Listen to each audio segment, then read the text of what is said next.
शिवा से पंथाना संतों, कल रात सोमवार को सत्संग के दौरान हरिद्वार में आलोक चैतन्य ने अच्छी श्रेणी के प्रश्न किए। उनमें से कुछ ये चैनल लेकर आपके सामने आया है आज। पहला प्रश्न था कि भाष्यकार के साहित्य में कहीं ना कहीं एक ठहराव, बिखराव, एक भेद सा नजर में आता है, क्योंकि उसका निधिध्यासन आलोक का बहुत अच्छे स्तर का है। उसकी बात पकड़ में आ गई, समझ में आ गई, यही बड़ी बात है। हमने क्यों भी, क्या बात है और बताओ। तो थ्योरी और प्रैक्टिकल में अंतर लगता है कि वे जिस बात की वो चर्चा कर रहे हैं ब्रह्म विद्या के नाम पर, ब्रह्म विज्ञान के नाम पर, वो जब प्रैक्टिकल के धरातल पर हम देखते हैं करने, क्रियान्वित करने के बाद, तो उसमें अंतर दिखता है। तो मैं देखो, ये बात है कि वे उन्होंने जब लिखा तो जानी बात है, छपाई तो थी नहीं, पत्रों पर लिखा। तो वह जहां रहे, जिसके देख रेख में रहे, तो उसे कुछ भी क्या गड़बड़ न की होगी, ऐसा तो कहा नहीं जा सकता। क्योंकि विद्वत समाज में एक बात प्रचलित है, बकरी चर गई। जी हाँ, वो इशारों में कह दिया जाता है कि जो पन्ने नहीं मिले या पन्ने गायब हो गए या जैसे भी हो, हेरफेर लग रहा है, कुछ अन्य पन्ने जोड़ दिए गए से लगते हैं। समझ में आ जाती है बात। उस स्तर के जब विद्वान अध्ययन करते हैं, चर्चा होती है, खुलकर संवाद होता है, तो बात पकड़ में आ जाती है कि हाँ भाई, ये तो लगता है कहीं छूट गया है कुछ।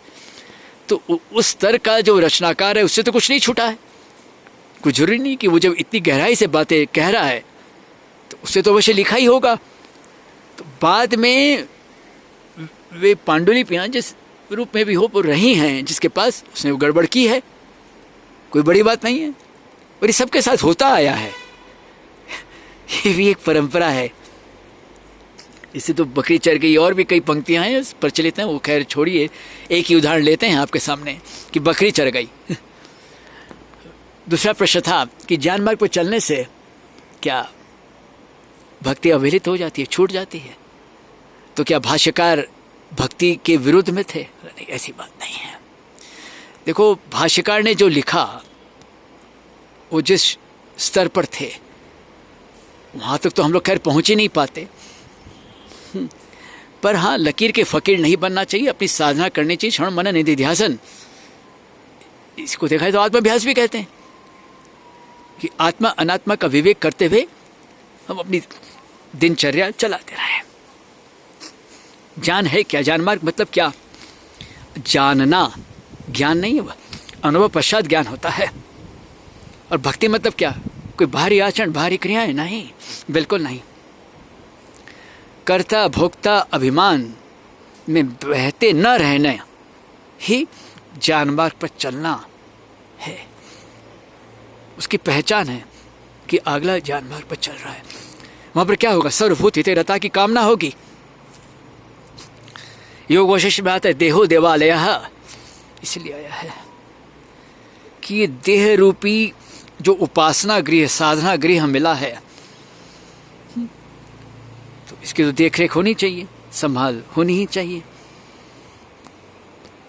ये वही भक्ति, वही पूजा है। नहीं कि बाहर से ही हम मेकअप कर लें, उसको सजा सवार लें, ना ना ना ना ना ना ना, तो बाहरी है, दिखावा है, अंदर की सफाई।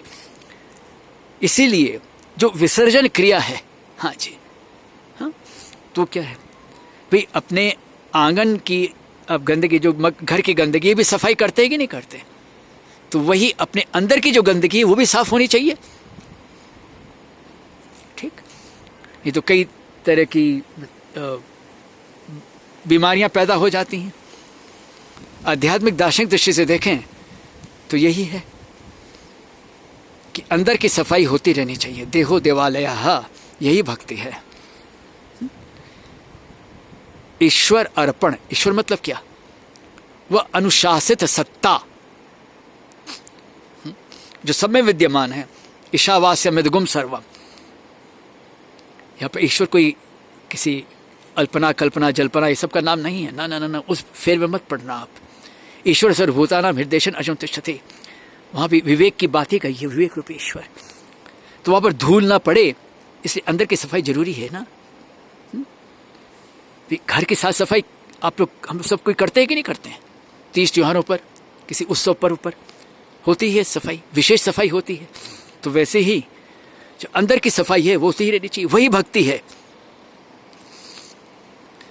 और जानना, वही तो जानना है। ये हम जान गए कि देहो देवालय है, देवालय, वो उपासना गृह है, साधना गृह है। जब अनुभव में आने लगी ये बात, तो उसकी साफ सफाई करनी, उसको नियंत्रित रखना, उस पर विक्षेपों का पड़ाव न पड़ने देना, जमने न देना, उसके अनुसार न बहना, यही तो चाहिए। शम दमादि पुष्प हैं उसके अर्चना के लिए। फिर उसने पूछा कि भाई ये देवताओं के बारे में बात ये है कि देव योनियां सब आने जाने वाली योनियां हैं, क्योंकि जरूरी नहीं कि देव योनि के बाद में वह मनुष्य योनि में नहीं आएगा। नहीं, ऐसे एक दो नहीं, दसियों कथाएं आती हैं कि देव योनि मिलने के बाद में, जानी बात है, देव योनि तो साधना के द्वारा मिलती है। वो पद मिल गया, भोग लिया, तो जानी बात है, तो क्षीणे पुण्य मर्तलोकम विशंति होना ही है। आगे की यात्रा, आगे की यात्रा का मतलब क्या? आत्मज्ञान में स्थित होना। वो सिद्धियां ये नहीं करने देंगी जल्दी से, कि वहां पर कर्ता भोक्ता अभिमान पूरा का पूरा है। उससे अलग करने के लिए ही यह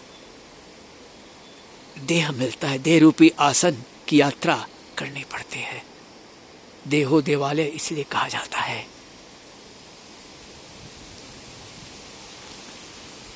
इस तरह का जो निधि ध्यान कोई व्यक्ति करता है तो समझ लेना चाहिए कि उसका मार्ग सही है, वो सही रास्ते पे चल पा रहा है। फिर उसने पूछा विक्षेपों के बारे में। देखो भाई, साधना में विक्षेप ना आए ये तो हो नहीं सकता, सबके साथ है। और विक्षेप अधिक से अधिक आए तब कुछ तनिक सावधान हो जाना चाहिए, सजग होना चाहिए।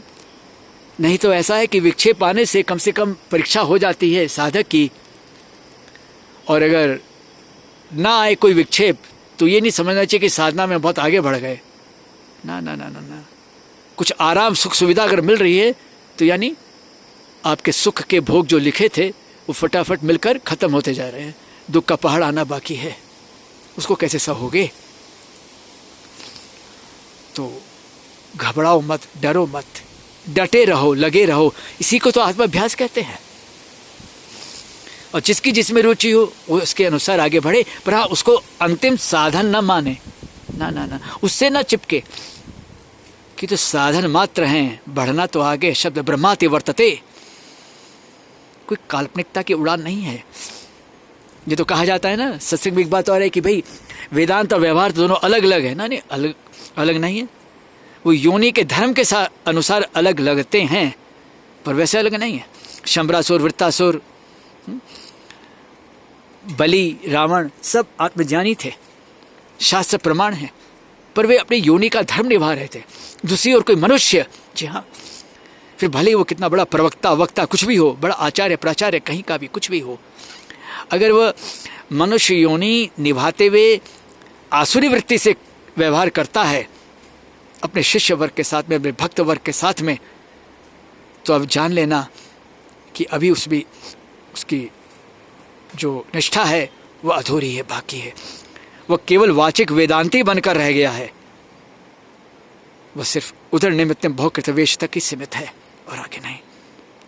क्योंकि मनुष्य का आचरण तो पलट जाना चाहिए। मनुष्य योनि का धर्म निभाते भी उसमें मनुष्यत्व की वृद्धि होनी चाहिए। वो अगर नहीं हो रही है तो यानी मामला गड़बड़ है। तो होती है ये बातें, और इसी को देखा जाए सत्संग, यानी सही में जीवन में उतारने वाली बातों का संग समझने की दृष्टि से सामने रखा जाए, वह है सत्संग। नहीं तो केवल कार्यक्रम सत्संग नहीं है। ना ना ना ना, कि कार्यक्रम कर लिया सत्संग के नाम पर, फिर बाद में कुसंग करने लग गए। ना ना ना ना, वो तो एक नाटक है, अभिनय है, उससे क्या लाभ होगा किसी को। आशा की जाती है कि आप लोगों को ये प्रसंग अवश्य अच्छा लगा होगा और कुछ अपनी शंकाओं का भी समाधान स्वतः हो गया होगा, क्योंकि बातों बातों में उसने पूछा उप पुराणों के बारे में। देखिए, ऐसा है कि जब पुराण ही स्वतः सिद्ध नहीं है तो उप पुराण कहाँ से स्वतः सिद्ध हो जाएंगे? उनको प्रमाणित होना पड़ता है, जो बड़े ग्रंथ हैं उसके आधार पर। अब जैसे वेद शब्द को अगर देखें, बड़े ग्रंथों के नाम पर लोग क्या कहते हैं? वेद। अरे वेद मतलब क्या? ज्ञान राशि तो है। वेद कोई पुस्तक का नाम थोड़ी ही है।